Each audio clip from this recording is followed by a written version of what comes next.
didn't see each other and collaborated back and forth. This one had a lot more in-person work. The band name is actually Bombadil. And Tom Bombadil is a character in the first book of the Fellowship of the Rings, of the Lord of the Rings. He is the spirit of the forest who has enormous powers, but the power of the ring holds no sway over him. All he seems to be interested in doing is dancing and making up songs in the woods. And a friend, when the band got started back in 2005, suggested, we've clung to it ever since. A friend was reading the book when he suggested the band name. I had always played music. I went to a Waldorf school, which I imagine you have in the Netherlands as well. They're from Germany. So I answered a Craigslist ad that Daniel had posted looking for someone who liked burritos and traveling to play music. And that's how I joined the band. The music scene back then was very different. There was no streaming. You could put one or two songs on your MySpace, and we had to print out our MapQuest maps to drive around the U.S. to play shows. It was very different in the small city we're from in North Carolina, Durham, regrowing at the time, and there was just a lot of music, a lot of very unusual music. There was a marching band anyone could join called the Scene of the Crime Rovers that wore pink and would make a joyful ruckus at anyone's civic event. There were a lot of punk bands and a lot of kind of experimental music, I would say. The music scene now is much more folk, but when we were starting out, people were doing odd things, I would say.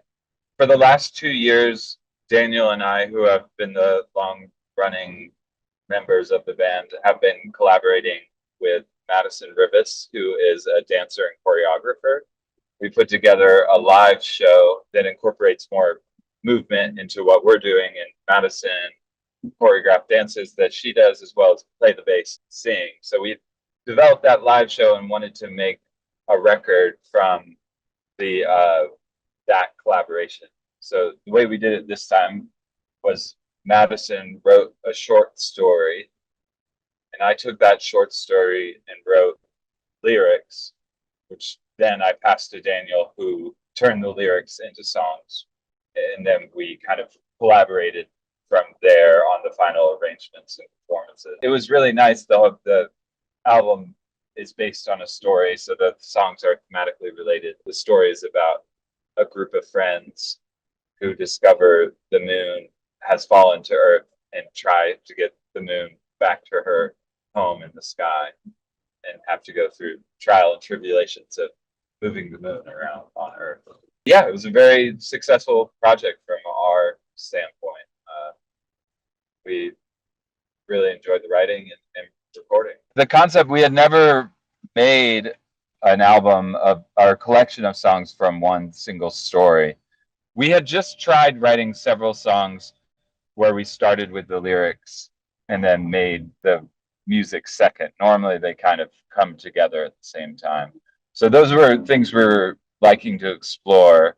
And then we were just trying to think how to collaborate with a dancer the best, and how to have choreographers' skill set apply to an album. And just realizing that both dance and music have storytelling components, and that could be a starting point for an album for us. That's what got us going. And then I think with all art projects, once you have the idea that gets you going, they go in different directions, and you just follow and see what you can come up with. I find that having really kind of strict boundaries that makes answering the questions that come up easier. If you say, like, this song needs something, but we're only using acoustic guitar, hand percussion, and vocals for this record, you know that you have to go to the acoustic guitar to find the answer for the problem you're having with the guitar. So I feel like the last two records we've approached that way and really enjoy it. Yeah, that's kind of how we landed on this concept this time.